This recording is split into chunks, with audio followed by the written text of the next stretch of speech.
Je me présente, Martin Bilodeau. J'ai terminé la maîtrise en génie mécanique à l'Université de Sherbrooke. Le projet de recherche consistait à l'analyse d'un moteur à combustion interne à la biomasse brute, suivant le cycle de Brayton régénératif. Le projet a débuté en septembre 2020, s'est terminé en septembre 2023. C'est une idée de Monsieur Louis Riverain qui a pensé à une nouvelle méthode de séchage de la biomasse dont je ne pourrais pas vous révéler les détails.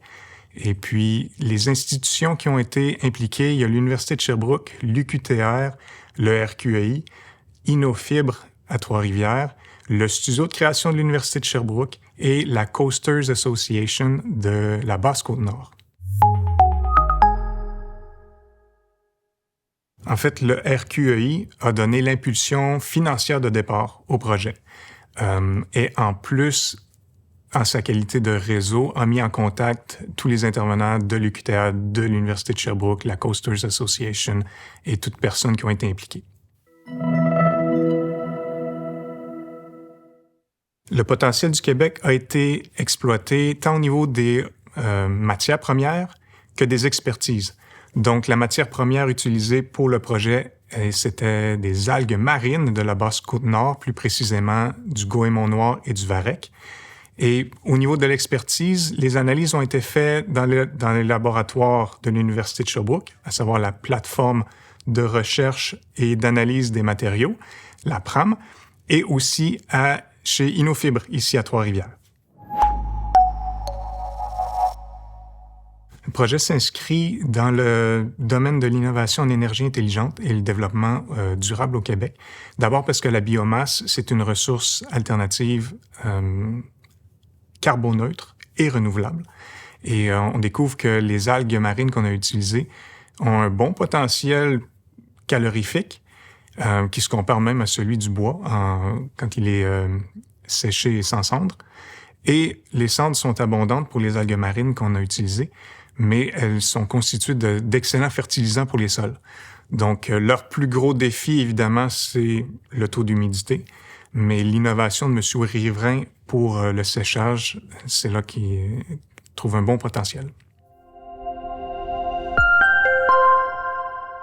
Le projet contribue au développement durable déjà en utilisant de la biomasse. Honnêtement, c'est pas une révolution, parce que la biomasse, on en consomme déjà depuis longtemps au Québec, mais au moins, le projet nous permet de redécouvrir le potentiel de combustion des algues marines et de découvrir aussi à quel point les cendres peuvent être de bons fertilisants. Dans ce projet en lien avec le RQEI, je pense avoir eu de très bons supérieurs, un très bon encadrement. Mon directeur de recherche était le professeur Sébastien Poncet. Il est au département de génie mécanique de l'Université de Sherbrooke. Il dirige le laboratoire de mécanique des fluides thermiques et énergiques de l'Université de Sherbrooke. Et il est également titulaire de la chaire de recherche du CRSNG en efficacité énergétique industrielle. Le co-directeur pour ce projet-là était le professeur Simon Barnabé du département de chimie, biochimie et physique de l'Université du Québec à Trois-Rivières, l'UQTR. Il est membre de l'Institut sur l'hydrogène de l'UQTR et de l'Institut d'innovation en écomatériaux, écoproduits et écoénergie à base de biomasse de l'UQTR, le I2E3. Et depuis le début de l'année, il est le premier conseiller scientifique en chef de la ville de Victoriaville. Les professeurs Poncet et Barnabé sont des membres chercheurs du RQEI.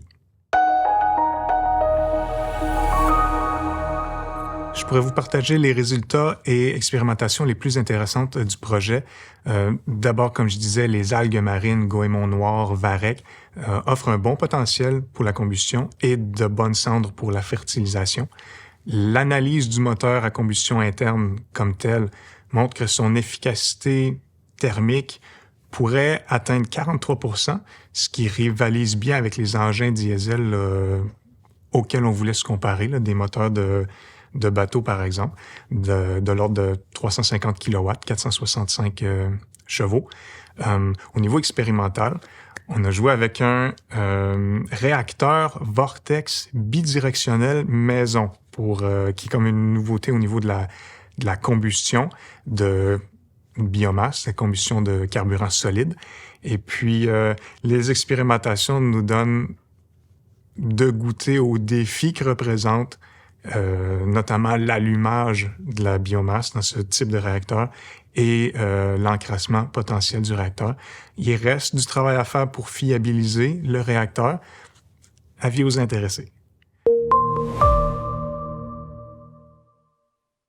Les connaissances sur ce projet sont disponibles dans 2 publications. La première, c'est l'article Potentiel d'intégration des algues marines de la Basse-Côte-Nord dans le mix énergétique québécois, qui se trouve dans l'édition, la 4e numéro du Climatoscope, celui de septembre 2022.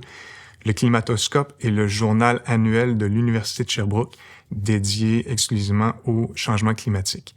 Et il y a aussi le mémoire de recherche qui peut se trouver sur la plateforme en ligne Savoir UDS.